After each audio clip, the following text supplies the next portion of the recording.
よ急に。言った通りよ。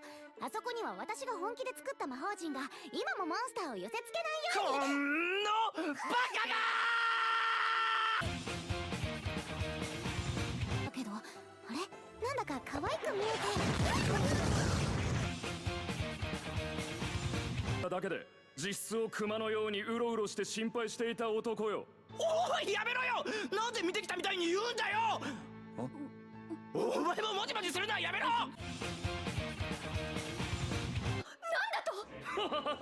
さあどこまで耐えられるか。なんだこれは。喜びの感情。慣れた仲間の体を前に一体どう出るのか。特徴セイクリッドエクソシズム。 Hey, peeps! What's up? It's Tripl-L. Man, let's talk about Konosuba Episode 5. It came out yesterday, and now we're here to talk about it. And look, I'm a simple guy, okay? I have simple wants and simple likes, and when you give me Kazuma and you give me Darkness, you know, usually I'll be pretty happy. If you give me Darkness and Kazuma in the same room in very tight, cramped quarters, I'm over the moon. If you give me a lot of shipping moments with Darkness and Kazuma, I am out of this galaxy, okay? I am so happy with this episode. I never realized how much I would love a mind-reading demon until I saw this episode. I never realized how much I would love the utility of a mind-reading demon, and I never realized how absolutely hilarious the inner workings of two depraved characters could be, and this demon showed me how wrong I was. Man, that was great. A lot of little things were going on really well in this episode, and it just makes for an overall very enjoyable episode. I guess if I was to say, I think the main comedic hook, the main gag in this episode was definitely the back and forth between Dark and the mind-reading demon, whose name I am not going to remember. It doesn't matter. He's dead. He gave me a lot of joy, but I don't need to remember that. Anyway, before we actually talk about the funny gags of the episode and talk more about the Kazuma and Darkness stuff, let's actually talk about something that I noticed in this episode that I think is actually just really nice from a writing perspective. And this, I don't know how the adaptation is adapting content of the novels, so I'm gonna be very careful. I'm just gonna praise the anime for this, but if the novels did it the same way, then the praise goes to the novel too. And you know what? This actually feels like it's more of a novel thing because of the way it worked. But this episode effectively serves as a conclusion to an arc, right?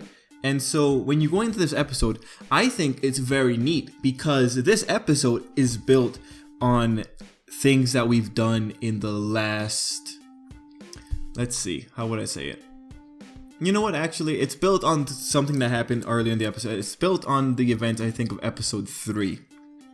But it also serves as a conclusion for the overall events of the first 5 episodes. Anyway, the thing that I really like here from a structure point of view is that we went back, we revisited a dungeon that we've gone to before, we revisited a thing that one of the characters had done, and we revisited it and reflected on a similar format that we took in that dungeon the initial time. When we first went into Keel's dungeon, we went in there as Aqua and Kazuma. When we go in there the second time, we go in as Darkness and Kazuma. So it's pretty much making up for lost time that Darkness had with the party. Even Megumin had a bit of a reflection here, with Megumin pointing out that her magic has gotten really stronger. No doubt this is also a callback to the moments that we saw Kazuma and Megumin going out into the wilderness and just blasting stuff. Over time, her experience has increased and she has become stronger.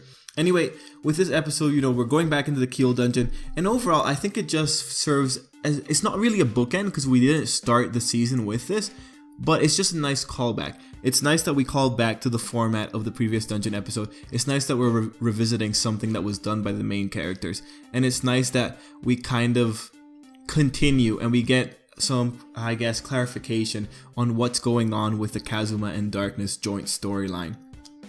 Overall, I enjoy it, man. It was fun. It was a really fun episode, and when it comes to the structure, I appreciate that it called back to an area that we had previously gone to. I can't think of anything else for structure. So now we're going to start talking about the funny stuff. Oh man, this was funny. This is such a funny episode. some of my standout lines from this eye-reading demon have to be things like Kazuma just sitting around at home because he was just worried about Darkness, or other things like Kazuma thinks Darkness has a great bod, or Kazuma's really anxious about what he's gonna ask Darkness to do, or Darkness being really anxious about what she's gonna be asked to do, or man, the list can go on and on. Or Darkness just having the general play with the demon as she's being racked by incredible pain and she's just taking it and she's just overall very resistant. It was just fun. And you know what? Before that, you know, the whole setup of the episode being that Kazuma was going in there because he thought that Aqua screwed something up, and I actually enjoyed that, seeing this episode, that arguably Aqua didn't do anything that bad. If anything, she prevented the plans of a very powerful demon, because from the way he's describing it, it seems that the demon had made his little dolls, who were very cute by the way, had them go exterminate the monsters that were running around the dungeon, and then they started going out because there were not that many monsters. Overall, that's just I don't know. I think it's not Aqua's fault. It's not Aqua's fault at all.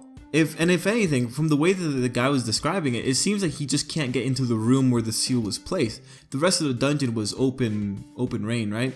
So I was happy to see that Aqua didn't cause a serious issue, but it was still funny to see Kazuma kind of just cleaning it up just in case. But anyway, that serving as a premise, Aqua getting hit in the head, and then us going back to the dungeon and meeting the little monsters, and you know, Darkness having her moment where she's actually hitting things and she feels like she's doing something right. Overall, it was very fun. And the masked demon too, he was also, I thought, a very nice twist on, I guess, the demons. Actually, he was a double twist, and you know what? This guy, he gave me too much joy. I'm gonna go look up his name right now. Give me a second. Okay, I got the name, Vanir.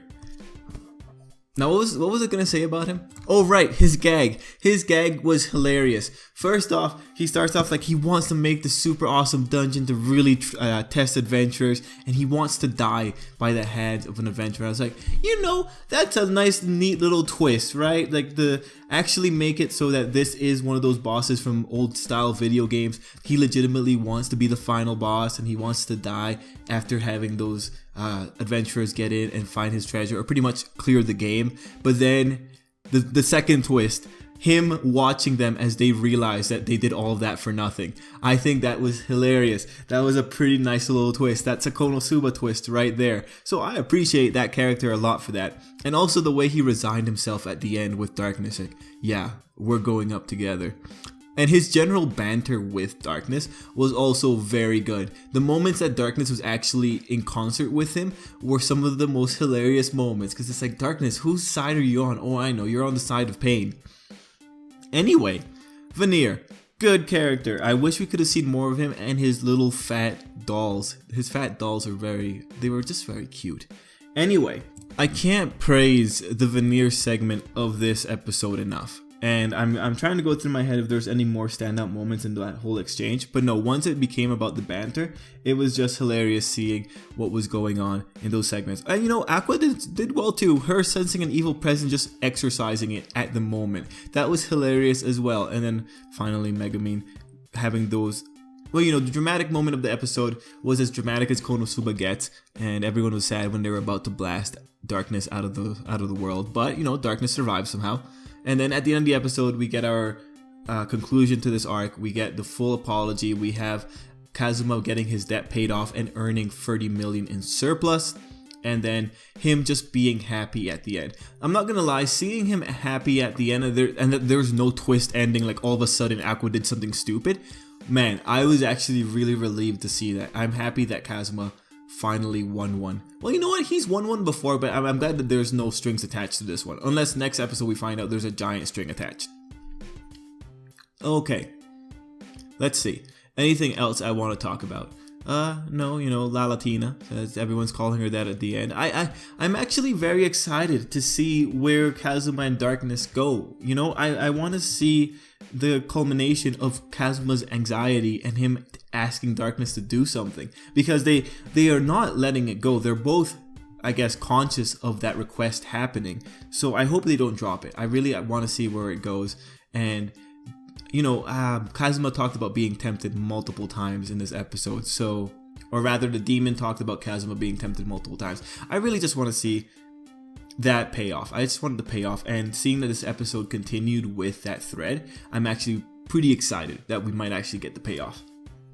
Anyway, I can't think of anything else that I really want to talk about. So let me know down below if you liked this episode, what you enjoyed about it, and if there's something that I missed that might be something really important. I don't think there is. But anyway, fun episode overall. I enjoyed it, loved it. So let's end it there. Thanks for watching, and till next time, I hope you have a great day. Kazuma in darkness for the win, man.